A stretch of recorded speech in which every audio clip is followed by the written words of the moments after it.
Sebring. 12 Hours is the name of the game. A dimension of time bursting with the sights and sounds of international road racing. It's been happening for 18 years, and this year it will be no different. What is always different is the sleek racing machines and those who propel them at incredible speeds over this time-worn circuit. Among the entrants, new and old names, some well remembered.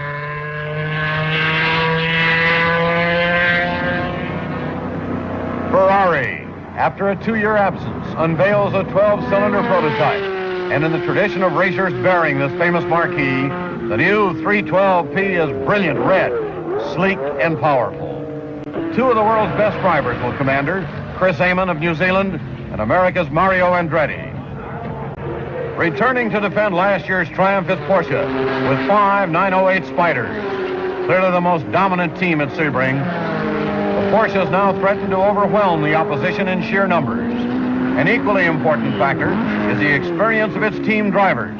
Joe Siffert, Vic Elford, and Joe Buzetta heading the list, and led by former Porsche driver, now team manager, Rico Steinemann.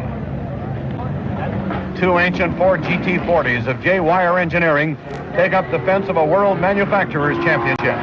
The 5-year-old cars will be piloted by the brilliant young Jacky Ickx of Belgium and England's Jackie Oliver, David Hobbs, and Mike Halewood.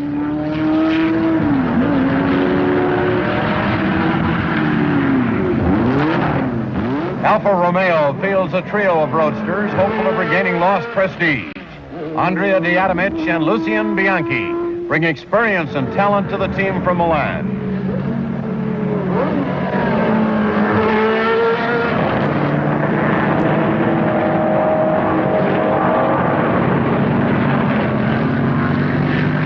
The Lola Chevy of Penske Racing, fresh from its win in Daytona's 24 Hours a month ago, is a potent entry, with Mark Donohue and Ronnie Bucknam sharing the wheel.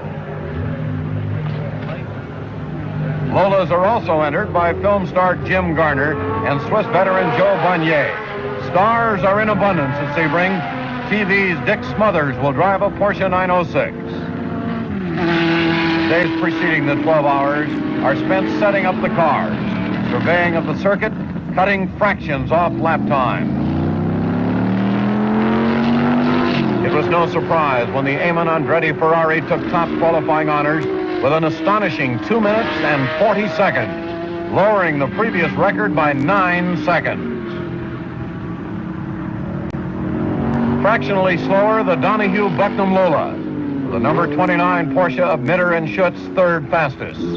4 of the 5 factory-entered Porsches made the top 10. With the German cars in such a commanding position, race strategy became the big concern of other top contenders.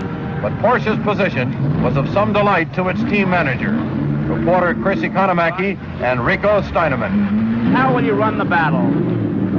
Well, we'll see to go as slow as possible in order to win. No rabbit, no one car to lead in the beginning and burn out the opposition? We'll see if with the speed we can do, we are able to stay with the leaders. If we can, all right. If we can't, well, then we'll go slower.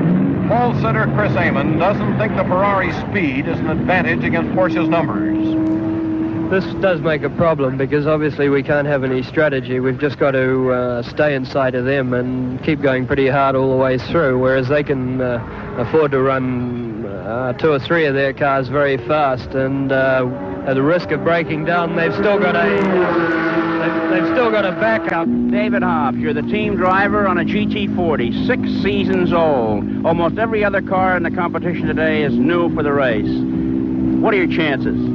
Well, quite honestly, our chances diminish with every new appearance, but we're 11th and 12th fastest today, which is about our lowest record so far, and I think we're just going to go for a finish and hope that all the others blow themselves up. Roger Penske sums up the general consensus on race strategy. Well, Chris, we are going to run this race to finish it. I told Mark that I don't care whether he's last on the first lap. I do not want the car damaged at the beginning. I want to run smooth, and we'll start racing in the last 2 hours. The hour for racing is here. Time, 10:59 a.m., seconds before the 11 o'clock signal. The grid is cleared and the drivers instructed to take their positions for the Classic Le Mans start.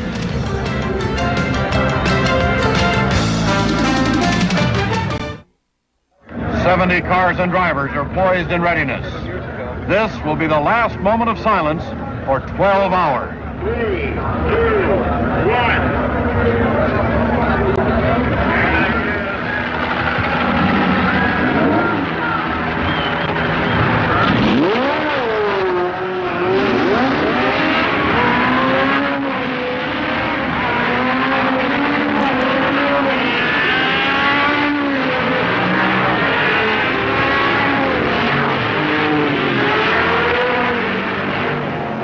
Joe Sifford is first away in Porsche number 31 and leads 3 other team cars in what appears to be a Porsche parade. Next in line is the number 34 Alpha of Cassoni and Galli, just ahead of Donohue's Lola.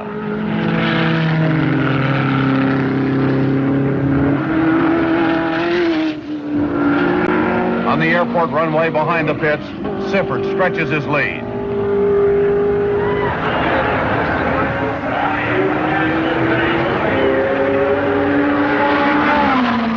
Lap 1 is history. Time, 11:02:52. Team manager Roger Penske gives Donohue his deficit as he hurries past in pursuit of the Porsches. The blistering pace and boiling heat was more than the Alphas could take. The Virgin cars lacked preparation time and suffered from overheating. Scratched the Alphas. The Porsche of Vic Elford was nearly scratched when Elford wiped out a course marker, necessitating some plastic surgery to the front end.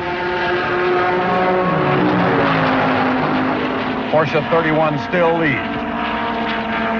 Amon, after a slow start, has moved the Ferrari into second. Another early casualty.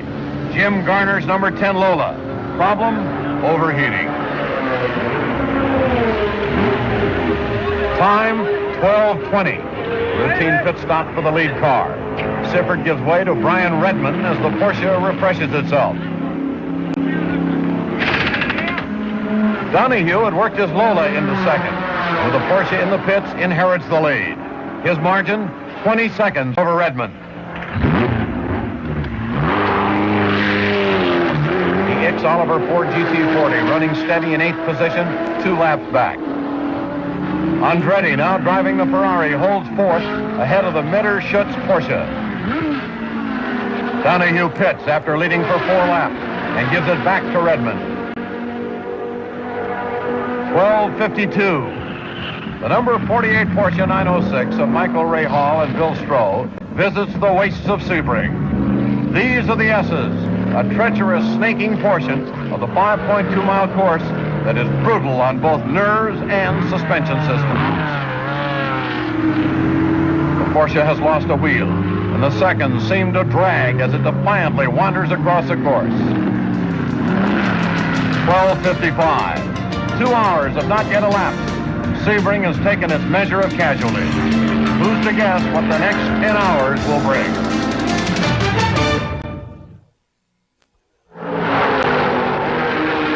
Pit straight at Sebring.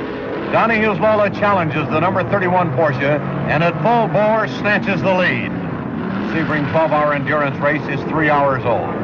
Les Kiter here at Mike's side, where we've been witnessing one of the most exciting races in the 19-year history of the Speed Classic. Redman in the Porsche takes advantage of a traffic snarl that jams the Donohue-Bucknam Lola at the Green Park chicane. Redman sneaks inside the Lola and is back in front.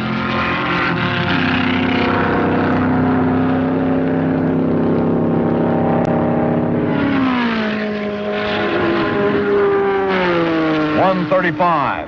A surprise visit to the pits by the Sifford-Redman lead Porsche. With its front left wheel askew, Redman makes it in after encountering a heavy rubber cone marking the course limits. The number 9 Lola takes this opportunity to regain the lead. Severe damage to the Porsche suspension will necessitate a long stop and allows the Ferrari to clamp onto second. 1:45 p.m. Donohue rolls the Lola into the pits for its second stop as co-driver Ronnie Bucknam readies for his first stint at the wheel. The earlier stop by Donahue was to only add fuel to the car. Donahue remained in the Lola for a repeat ride. That stop was timed at 20.5 seconds, allowing Donahue to stay close to the lead. Let's put the clock on this one.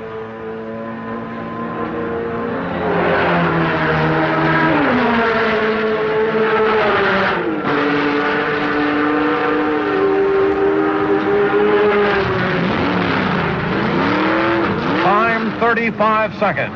Another phenomenal pit stop. Never too far off the pace, the number 25 Ferrari of Amon and Andretti captured the lead during the Lola stop. Lap times have been extremely fast for an endurance race. The car is circling well under 3 minutes. Average speed after 85 laps, 110.6 miles an hour, a Sebring record. Chris Amon is in the pits with an interested observer, Sebring promoter Ickx Ullman. Alex, the race is about 4 hours old.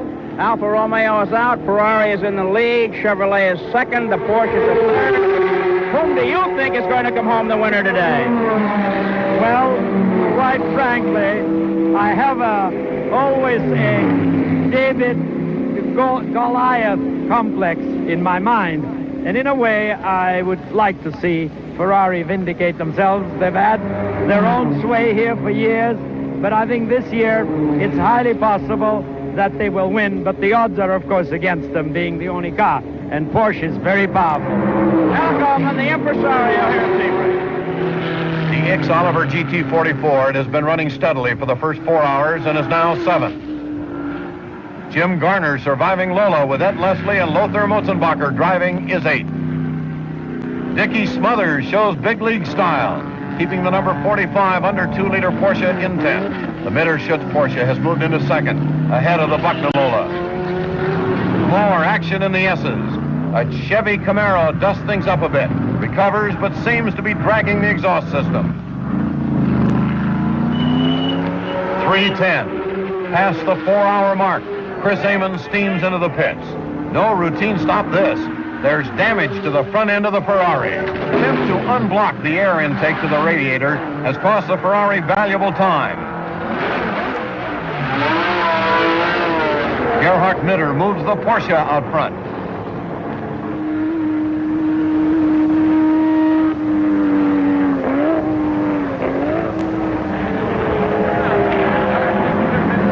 The lead cars are not the only ones having trouble. An MGB and then the Corvette Stingray of Tony DiLorenzo get a snootful of sand at the hairpin. 3:37 p.m. It looks like more than trouble for the Daytona-winning Lola of Roger Penske. Buckham dropped a few places in his driving turn, and the car seemed to be handling strangely. Donahue took it out for one lap and returned to the pits. For the look of things, suspension failure will shut down the Lola. Let's get the story from Chris Amon and Roger Penske. Well, Roger, you win one, and here at Sebring you lose one. The problems, were they at all, could they have been anticipated by you? No, Chris, I think that everything we've worked on the car seemed to be intact. I think it's one of these areas that there's a fatigue life to everything. And a particular area of the chassis that ripped out had run 24 hours at Daytona. The testing down here at Sebring, which was about 4.5 hours 1 week ago, an hour and a half of practice, and then another 4.5 hours in the race. Really, it's just an area that needs a little more strength, nothing major, but there's a fatigue life involved, and the radius supports pulled out, therefore allowing us, really keeping us out of the race. We'd like to have fixed it, but it would have been unsafe for the drivers. Meantime, the Ickx Oliver GT40 has moved into 5th, mostly by virtue of withdrawals. Shortly after the Lola was packed away, the Kurt Ahrens Hans Hermann Porsche number 28 was retired with a broken left rear suspension.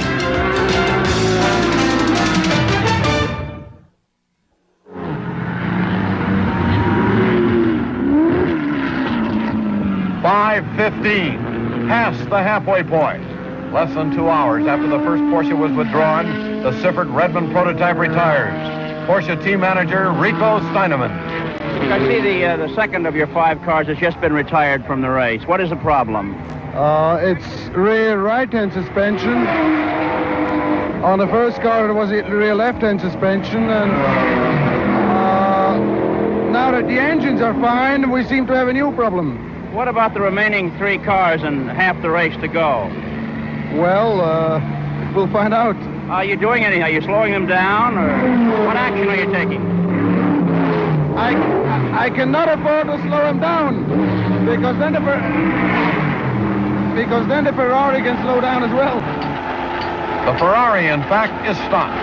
After exchanging the lead with the number 29 Porsche, Amon brings the Ferrari in with a serious overheating problem.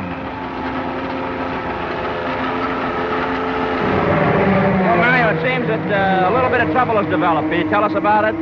A car in front of Chris scattered some of those rubber cones around, and he ran over a couple, and they broke the fiberglass and kind of closed the opening for the radiator, and it started to heat up. So he had to make a couple of stops, get that repaired. I hope it's nothing serious. The lead has changed 11 times. The waning daylight hours bathed Sebring in a ghostly burst of color, accompanied by the unremittent song of the cars.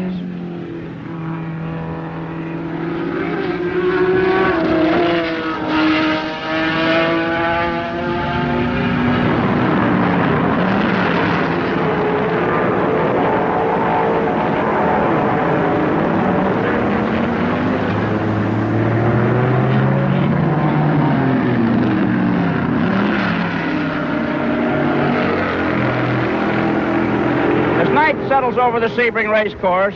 The Porsche of Germany finally gets a 1-lap lead on Ferrari. 1 lap and 3 seconds. A Porsche is in 3rd place. In 4th place, a Ford GT40 with a Lola Chevrolet 5th. In this tremendous endurance race, which at this point in the competition sees 50 cars still on the racetrack.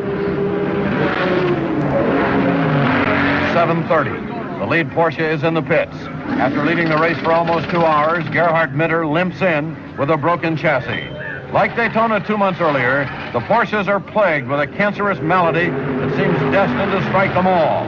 For the 4th time, the Ferrari leads. 2 laps is all that Andretti enjoyed. The car must be running on steam with the instruments off the dial. The red-hot engine boils away the water, and the unbelievable fact is that the Ferrari can run so quickly with an engine as hot as a tinderbox. The Busetta Stoneland Porsche is the new leader. Chris Amon is with Ferrari team manager Mike Parks. What is that last problem, Mike? Well, the car seems to be losing water, and we have to... It's overheating it somewhat. So we have to stop and add water, and then it boils, and we have to add some more. But it's still going anyhow. 8 p.m. and into the 10th hour. There are 3 Porsches running. 1 of them leads. Ferrari is 2nd, and a car no one gave a chance is 3rd, the Ford GT40. The only Porsche to have survived chassis problems is finally bitten. Busetta Stoneland 908 prototype relinquished the lead for a complete rebuilding of the rear suspension. This will drop it out of contention. Once again, and for the 5th time, the incomparable Ferrari assumes the lead. Well into the 11th hour, the Ferrari makes another costly visit for water. This time, the mechanics bleed the cooling system in an effort to bring the engine temperature down. An agonizing 10 minutes keeps the Ferrari pit side, but it's enough time for Jacky Ickx to make up 4 laps and take the lead. Chris Amon finds Jacky Oliver a happy co-driver. Well, Jacky, that ends in strange ways. You know you're in the lead. Yeah. How's the car holding up? Car's fine. It's going very well. The only thing I'm worried about is there's a very slight vibration on the back end. I don't think it's anything serious. I think it's just sort of getting tired, you know? Well, the Ferrari is very fast and it's back in the competition. Do you suspect that your co-driver has been told to get on with it? No, I think Jacky's told to ease. I don't know how far. How far are we in front of the Ferrari? 1 lap, exactly. 1 lap. Well, I don't know. I think you take it reasonably easy. In the mid-50s, I suppose, 2-minute 50s.